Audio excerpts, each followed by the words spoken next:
Pinki Pinki lips আর এরকম একটা face কেনা চাই বলো তো?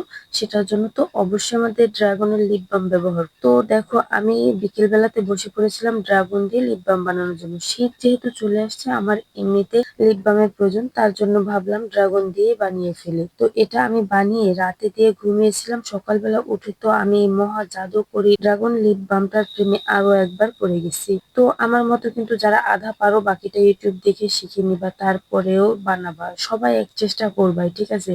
তো আমি একটা ড্রাগন নিয়ে খাচ্ছিলাম আর বাকি অর্ধেক দিয়ে এই লিপ বামটা বানাবো। আর আমি কি পরিমাণে বক বক করি এটা দেখে তোমরা বিরক্ত হয়েও না। তো প্রথমত আমি লিপ বামটা বানানোর জন্য ড্রাগনটা কেটে একটা চামচ দিয়ে থেতলে নিয়েছিলাম। তো এখানে এই ব্লাড গুলো বের করে নিচ্ছিলাম। তারপরে আম্মুর গোল চামচ পেলাম আর সাথে ভ্যাসলিন নিয়ে নিলাম। তো আমার আম্মুর গোল চামচটা দেখো, এটা কিন্তু সবার বাসাতে থাকে।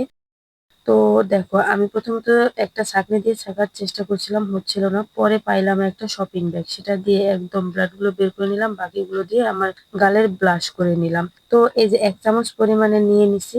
আর আমার মতো ভুল কেউ করবা না। প্রথমবার আমি যেটা করেছিলাম সেটা হচ্ছে একসাথে দিয়ে দিছিলাম।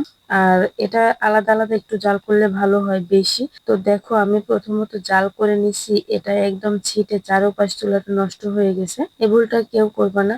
তো দেখো অলরেডি এটা রাতে আমার এইটুকু হয়েছিল, এই কোটাতে রাখছি। তারপরে হচ্ছে এই চামচটা দেখো কি সুন্দর। আর আমার লিপ দেখো, এখানে আমি আর আমার মেয়ে মারামারি লাগাই দিছিলাম, শুধুমাত্র আমার মেয়ে এই লিপ বামটা খেয়ে ফেলবে, কারণ ড্রাগনটা অনেক মিষ্টি ছিল তাই। ও আর আমি কি পরিমাণে মারামারি করতেছি সেটা শুধু দেখো। আর এই জাদুকরি লিপ বামটার প্রেমে কিন্তু তোমরাও পড়ে যাবা, সবাই ট্রাই করবা আর সবাই ফলো দিবা, লাইক দিবা, সাপোর্ট করবা। পরবর্তী ভিডিওর জন্য অবশ্যই অপেক্ষা করবা। আর এটা কিন্তু দীর্ঘদিনের কালো দাগ এবং একটু লম্বা সময় নিয়ে ব্যবহার করতে হবে, সারাদিন ক্যারি করতে পারবা। আর পিঙ্কি পিঙ্কি ঠোঁট তো হয়েই যাবে। আর এত সুন্দর, এত সুন্দর, এটা তোমার শীতের মৌসুমের জন্য অনেক সুন্দর একটা লিপ বাম হয়ে উঠবে। তোমরাও কিন্তু সবাই একবার করে হলেও ট্রাই করবা।